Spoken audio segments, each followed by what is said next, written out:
Hey, my name's Trent Whitaker. I'm here with Steve Zolinardo from Treviso Realty. Steve's been in the country for about 2 years now, and we're going to ask him a couple questions and get his input on what it's like living down here in America. And I know he knows a lot of people up north that are still hesitant on making the move and making that big commitment. So we're going to get the facts straight from him as he sees them, and hopefully you guys can get a little insight into living the American dream. What's your insight on how things are going so far? So what's my insight on things, how they're going right now?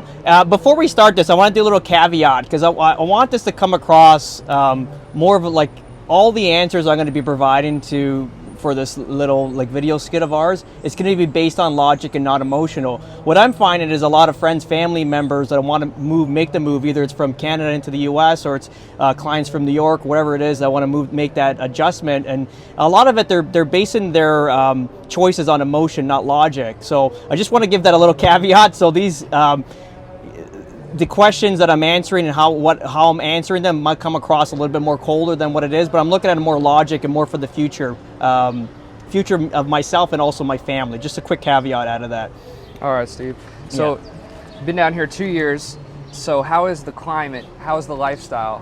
What do you love most about being down here? You know, it's amazing because, listen, I lived in Canada, obviously 40 years of my life. We were born and bred. We're of Italian descent. We're used to Mediterranean weather. So, to be honest, like the Canadian winters never jived with me. I didn't like skiing. I don't like skating. I don't watch hockey. There's nothing in the winter that I truly love. The only thing I like about winters is basically doing donuts in my cars, and that's in like, you know, the car's set at 80 to 90 degrees heat, and I'm out doing fishtails and stuff like that. But that's the extent of snow for me.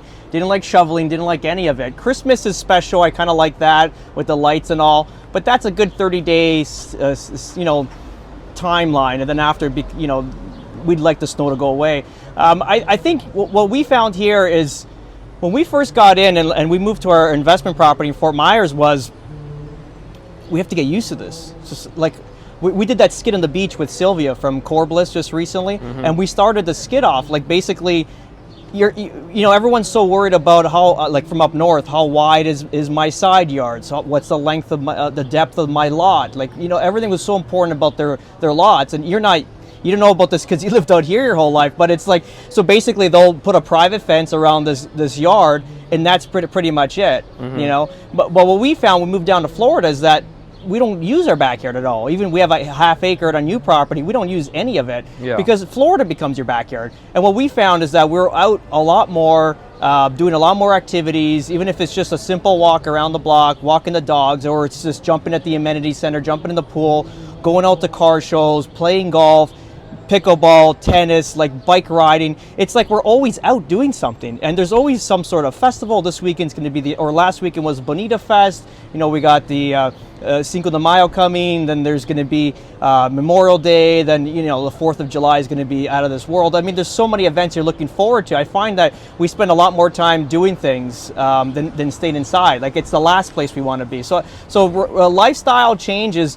I feel like I always say, if you do Florida right, you're going to extend your life expectancy, because even for us, like I feel so much better in this climate than, let's say, the colder climate, because we're always out doing something. It's fun. And what's great too, we spend a lot more time with the family because there's more things that we can enjoy together. If it's a simple time at the pool, we're doing that together. If it's a simple walk at, let's say, Miramar, the outdoor mall here, we're doing it together because,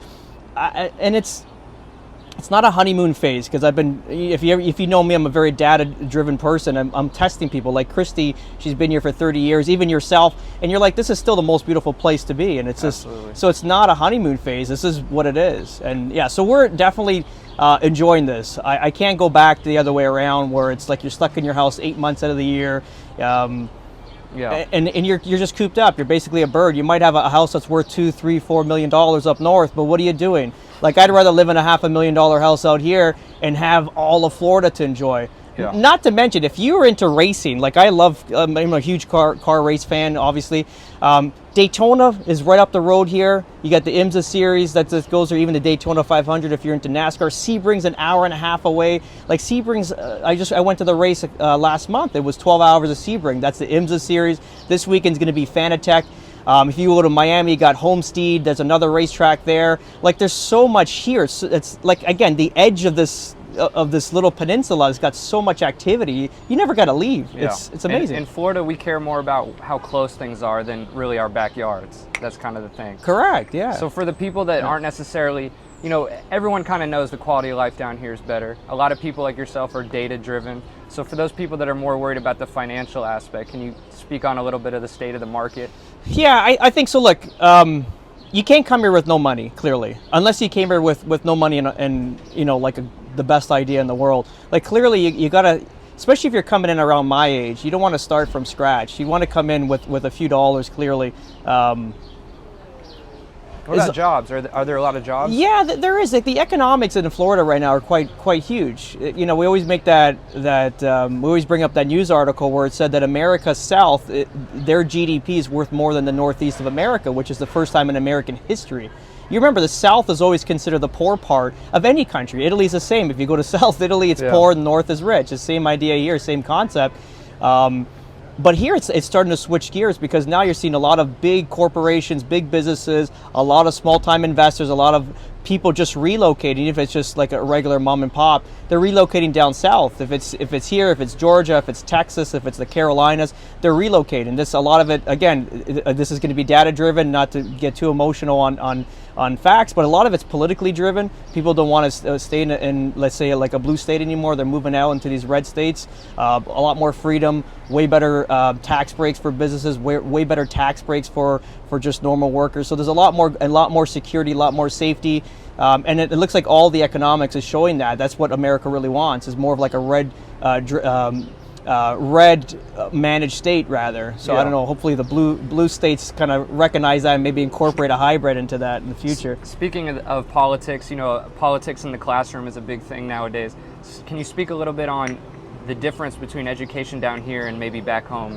I'll speak clearly. I think a lot of the people up north are going to love to hear this one. So we had our kids in private school, again, you know, $20K a year, let's say $24,000 combined per kid. I think it was like $12,000 a year. When we onboarded them into the States, we had issues with them because your actually education system is a lot more advanced than what we have. We put them in a chartered school, which is basically corporately run. It's more like on donation, so it's almost like private without paying the money instead of the public. But we had to really get these kids up to speed. Like my son now, like he's in tutoring 2-3 times a week. He's picking up. You know, he's a smart kid. He just needs that time to get back into it, or up to speed compared to the kids that were in the system prior. Even my daughter, now she's finally caught up. But it was like my wife she manages this part of our family. You know, we have that hunter gatherer thing. I go and hunt, and she kind of you know, cuts the beast up and separates it and feeds the family. So she manages the schooling system, and she's having a hard time. This is why she's donating a lot of her time to the school to better understand teachers, the system, and you know, she's there maybe 2 times a week, kind of. You know, I hear that a lot from people that move down here, that the education is one of the main reasons. So if somebody's interested, but picking up their life from one country to another is kind of a huge, you know, task when you look at it. Is there any tips on immigration, stuff like that you can talk about? Yeah, I think on immigration, it's not the difficult part. I mean, there's so many different ways, so many different visas. Like some people have it easier than other. Like an L1 visa is pretty easy. If you have an established business in Canada, you can kind of overlap that in an L1. It's a shorter stint visa, but you get it a lot quicker because you're more of a bigger business and you plan to employ more people. E2 investment visa, buying a small business, you can overlap that into the country. If you're going to buy a business, a lot easier. If you're going to create one like we did from scratch, it's going to take a lot more work. But this is obviously, we wanted a fresh start here, so we did the build out on 4 different businesses at the same time. Or you can do a work visa. There's other stuff like that you can do. But so that's I think the easier part, right? Obviously it costs money to do all that. It's the emotional part. I think what the pushback is, like our background's Italian, usually we're very, we're in hordes of people, like big family events and stuff like that. It's dying out. It's not as it used to be, let's just say that. But so we're all tied to having family so close by. If you know friends, like they live only 5 miles from their parents, there's only 10 miles, like everyone's sort of like a little bubble, they don't get any past that. So I think a lot of people have a mindset where it's like they can't leave, and that's what stunts their growth into making the actual move. What I look at that, and this is where I'm going to talk about the illogical part, people say, well, Steve, that they'll try to crucify me and what my decisions here, and they're like, Steve, your roots are Canadian, like you're all Canadian. And then you start to, again, this is where the logic comes in. You start looking at data, you kind of ripping it apart, and you distill it to like 1 ounce of fluid. My parents immigrated into Canada in 1968, so clearly we're not really Canadian in a sense. 68. We have very immigrant upbringing. That's not even a whole generation. Not even. And how we were raised is not Canadian. It's basically like my parents unplugged from Italy and when they were like 18, 20 years old. So they brought all that old-fashioned heritage with them. So we lived under an old Italian regime. As Italy advanced, like Italy's not like how we were raised. We were raised like 1968 to 1972 Italy for the last 30, 40 years. So when people say, oh, you're rooted into Canada, it's not true. My parents left Italy. Okay, remember, Italy is to me one of the most beautiful countries in the world. I can't say because I'm Italian or my heritage, but if you've ever been, it's breathtaking. The buildings, the landscape, the food, the drink, the people, like the interaction with the people, it's beautiful, right? Like it's a really beautiful place. So you don't leave Italy to go to Canada for the weather. Clearly you don't. You don't go there for culture because there's not much in Canada, like besides maple syrup. Again, guys, don't get hurt feelings here, but there's not much culturally there. Our culture is based off of America, as much as people don't think that's what it is, but we've dubbed off of your system and everything that we do. So my parents never went to Canada for anything but economically. And now if you look at and I've been preaching to many people, even on the socials here, like if you look at Canada, the economics, it's just this bleak end to it. It doesn't look good anymore. And I've been saying this, and again, not to get too political, and I really don't care if you're left or right or all you vote. I only look at results. And when you see like the current administration, the Liberals right now, they destroyed the country. Destroyed it. It is unrecognizable. It's so terrible. It's almost emotional to talk about. Like the fabric of that country does not exist anymore to what we're used to. The way my parents immigrated there in '68 doesn't look like that anymore. And so what I'm worried about too, and again, emotion rather than logic, is where's my kids gonna go? Like what are they gonna do? This is the biggest thing for me because we were well established in Canada. It was close to $1 million a year in commissions. We'll talk financials, like so people know what. The important thing in my life is the well-being of my kids and their future. I don't give a shit about money. I can make it anywhere. I know who I am, right? So it's like, where are they going to have a future in Canada if we have terrible taxation laws? We have like the middle classes. You guys have a problem here.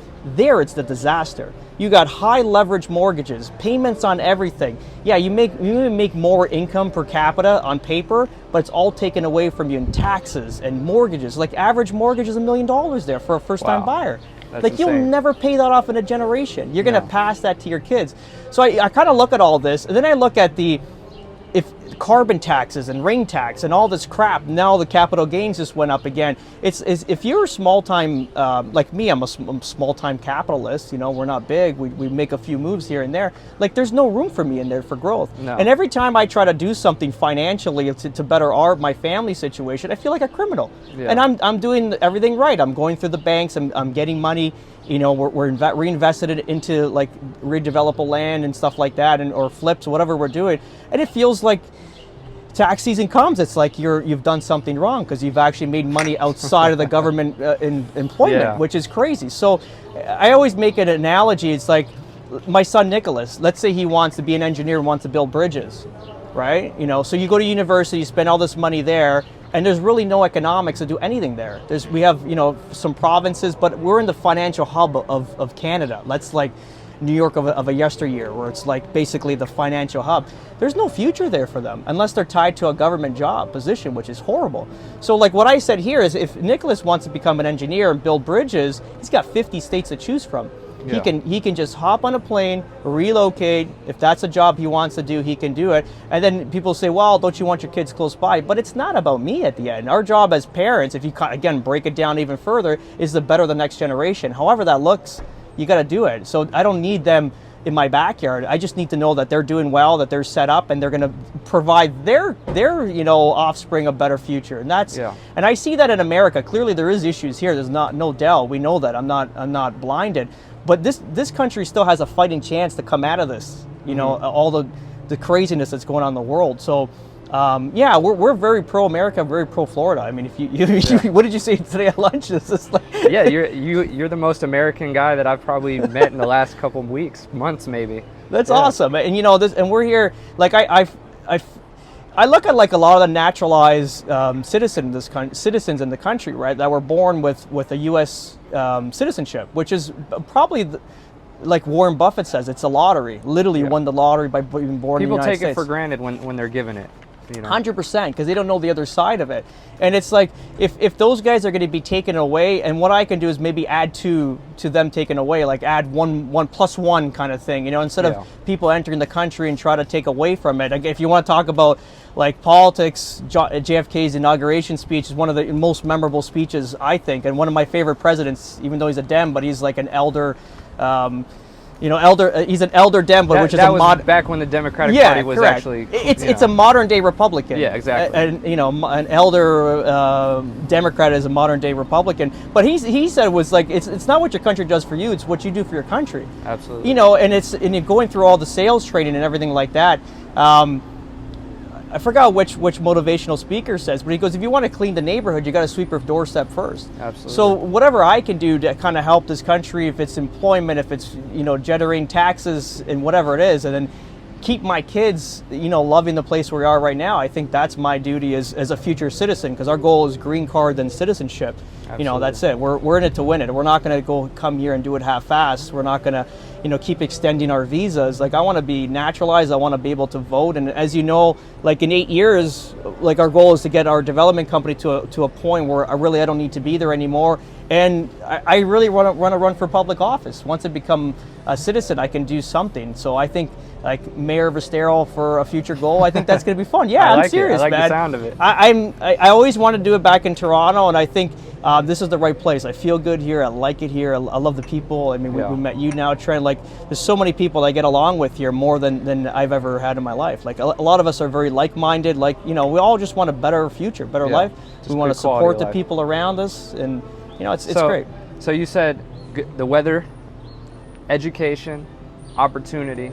I know you didn't want to get into the emotional, that's just the data, but was there a reason, or was there a moment that you kind of felt like, okay, this is home now?